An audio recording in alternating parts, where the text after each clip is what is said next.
Royal Marines training takes place at Lympstone Commando Training Centre, which is between Exeter and Exmouth.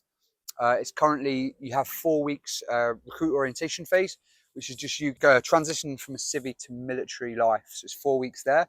As soon as you've done that, it's 32 weeks at Lympstone. I think for me, it was the longevity of training, the constant scrutiny for 32 weeks. You know, you get to week 10 and you think like, I've done 10 weeks and you've still got 22 weeks left, which is really hard. And you're obviously always under pressure. You're getting thrashed, you're cold, you're wet, you're learning new things all the time. So your brain's frazzled. And there's just constant pressure on you. And I think over 9 months, you know, that really takes its toll. Best way to prepare is to get as fit as physically possible. I don't mean just running and press up fit. I mean full body weight training, strength training, more aerobic capacity training, but also anaerobic stuff, your sprint work, high intensity work, and having being a real all-rounder is really going to be beneficial. Strength work is going to pay paramount once you've got a heavy burden on you and you're having to jump long periods of time, you know, with 30, 40, 50 kilos on your back potentially.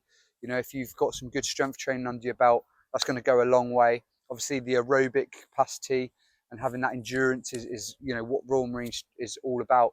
But when you first start at Lympstone, there's a lot of sprint work. There's a lot of high intensity thrashings, you know, best effort round trees, 800-meter camp circuits, things like that.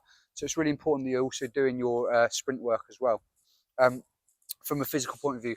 From a mental point of view, waking up early, maybe cold plunges or cold showers, things like that, getting used to cold water can be really beneficial. Being intentional about your everyday. You know, Lympstone is very intentional. Everything's intentional. So if you come from being like quite a, you know, chilled, sat on your Xbox all day into that environment, it might be a massive shock. So getting up early, getting out early, training well every day, sleeping well while you've got the chance, getting out in the elements, maybe a bit of camping.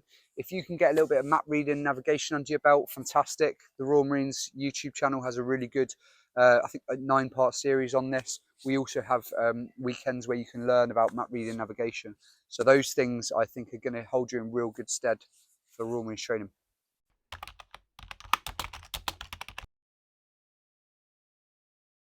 Well, a lot of excuses come in when you're under so much scrutiny, and you know, you feel like you feel like you're rubbish. The training team are on you like you're the worst recruit who's ever been there, and all that. And because Lympstone is your life, it's your bubble. You know, the smallest thing that happens is a massive detail in you. So you imagine you're in that scrutiny, which you can't really explain until you're there. Um, a lot of excuses come in from there. So um, it might be that your family are on at you like, oh, we miss you, we love you, you know, like it's really hard not having you here, and that could be enough to make you break. But obviously injuries are a massive thing, and people just feeling like they can't do the training, or they're failing and they just feel like a flop. If you never quit, then that's half the battle, you know, just continually progressing. There was lots of areas where I wasn't a good recruit to begin with, and it took me a long time to progress. Like my admin was poor to begin with. It took me a long time to get used to that, to get used to the cold weather. You know, I was a bit of a wet wipe in that regard, and it took me a long time to toughen up to those things. But never quitting is 90% of the battle.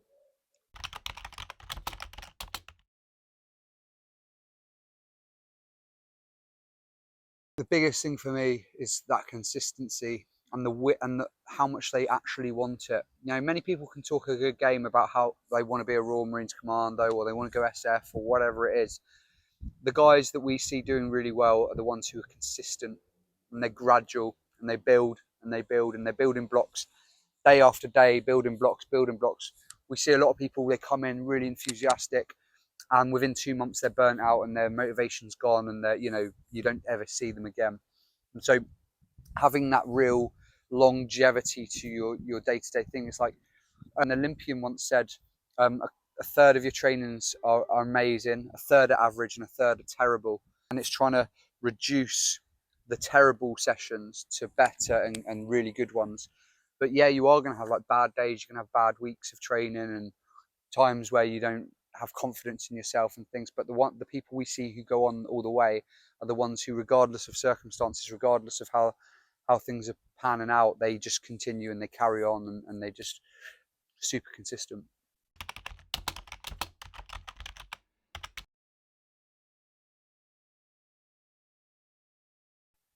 Yeah, I was boxing at the time of joining, and that really helped. Obviously, there's injury risks, so things like football, rugby, really prominent sports to get injured in, probably jits as well.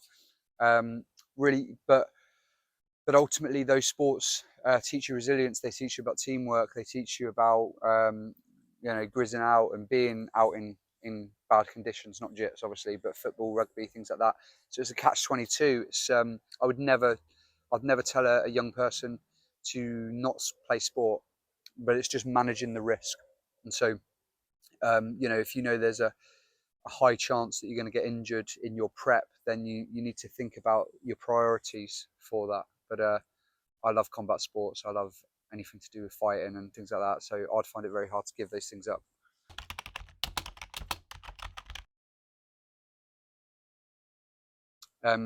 The basics done very well and very consistently. That's what it all comes down to. Elite performance is built on basics done well.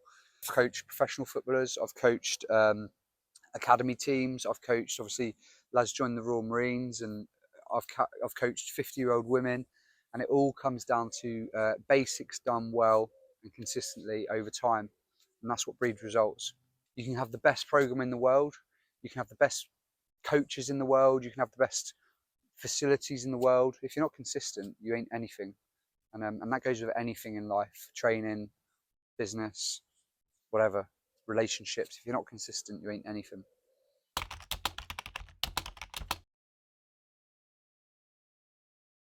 I think finishing the 30 miler to become a Royal Marines, I'll always remember that, like coming over the bridge.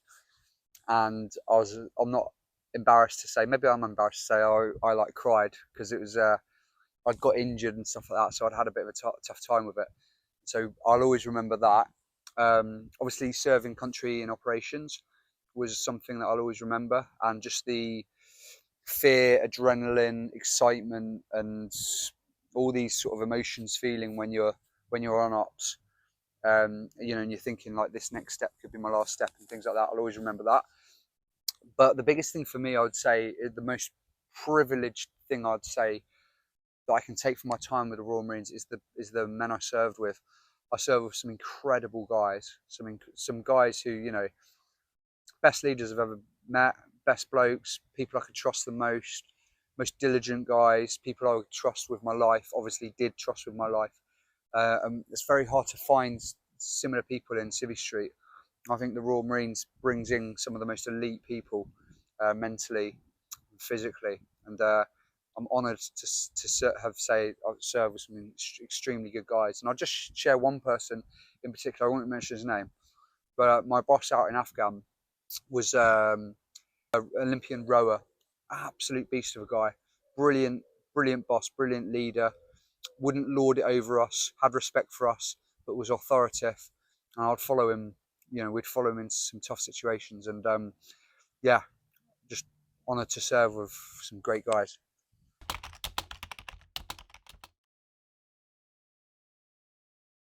I would say if you're umming and ahhing, then you shouldn't apply, you shouldn't join until you're 100% certain, because we have guys, and I've seen it firsthand, and I've felt it firsthand going through, that if you're not 100% committed, you'll find excuses or you won't get through. And you have to, even in the darkest moments, going through Limpston, you have to want it. You have to really want it. And if you've got any doubts that you actually want it, you're in trouble. And there's plenty of other services you can join that are not going to be as hard.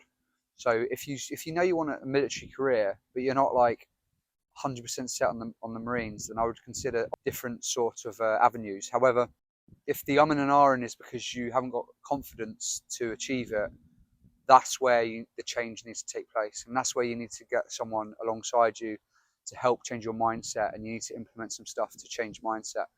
There's a lot of young guys that we deal with and help who haven't got the confidence. Maybe they haven't got father figures. Maybe they've never been spoken into their lives or achieved anything in their lives, and having us come alongside them, or they come on our weekends, and we can, me and my instructors, we can help them pull themselves out of that and build some confidence in their lives. They go on to pass out as Royal Marines. So so it really depends on the reasons why you're umming and ahhing. But if you are sure you want to be a Royal Marine, go with it 100%. 100%.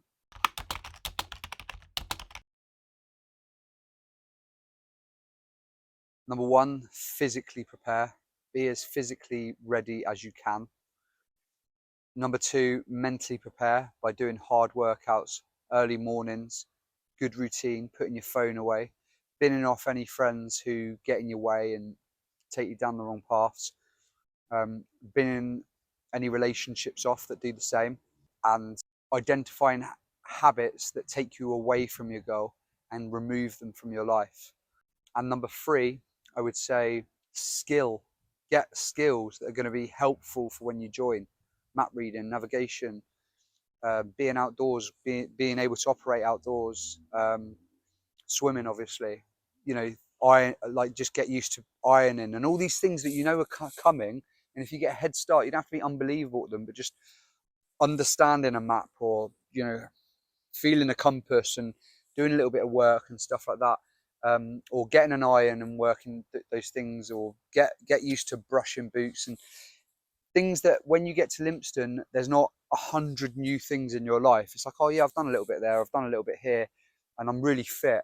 So I've just reduced all my stress levels at Lympstone because I'm not overwhelmed because I've done these things. So those things go a long way. Trust me, if you're sat here watching this on your couch or whatever with your hands down your pants, like, these things will feel a million, like, oh yeah, whatever, like, oh. But when you're at Lympstone, if you do these things and you implement these things, you'll thank yourself so much. In fact, I'll tell you an anecdote. We've got a guy going through training now, I think he's in like week 4, come on a couple of our weekends, his map reading's on it, and he's like, I'm so grateful that I had map reading in my locker, because he's struggling in other areas, but his map reading's on point. So when it comes to map reading, he's like loving life, whereas other lads are like, oh flip, we've got map reading. So so there's like anecdotal evidence to sort of back up what we're saying. All the things we've talked about there: implement skill, mindset, get out in the elements. I think I was physically good enough. Maybe, in fact, probably wasn't strong enough. My yomping was rubbish to begin with. And I would try and gain as much information as possible. There was a guy I played men's football with who was a Royal Marine, but I never really asked him like in-depth questions. So I'd try and gain as much information as you are. If you're watching this video, then that's what you're doing, so that's good. So they're the things I would really do. I'd probably stay in maybe 2 more years, full time. I obviously went reserves after, so I'd probably do that, spend another 2 years in. Maybe I left a little prematurely, and other than that, yeah, pretty happy.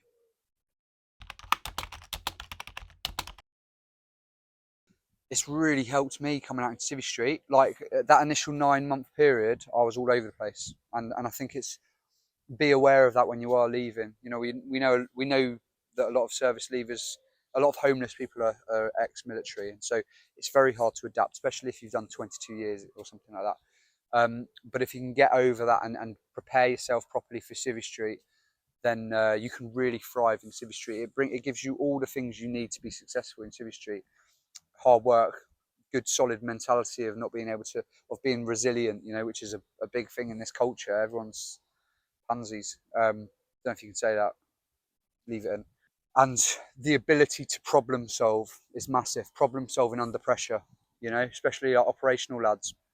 Being able to problem solve under pressure is massive for business and things like that. And certainly set me up for whatever I go into in the future. There's obviously some snags that come with it, from being in a war zone, from going through hard training and all those things. There's issues that have to be dealt with. But I think the benefits far outweigh the negatives in many cases. And certainly for my journey, I would do it again. So if you want to get prepped and you're not really sure where to go, or there's just things you're struggling with, if you put prep in the comments, I'll send you a bit of a PDF that will really help sort of break things down. And then we can chat as well on Instagram, and obviously give free advice and things like that. If you want help with your training and other things, we've got lots of stuff we can provide. But yeah, guys, if you're interested in joining the military or the Royal Marines, go for it and give it everything you got. Give it your best. Cheers, guys.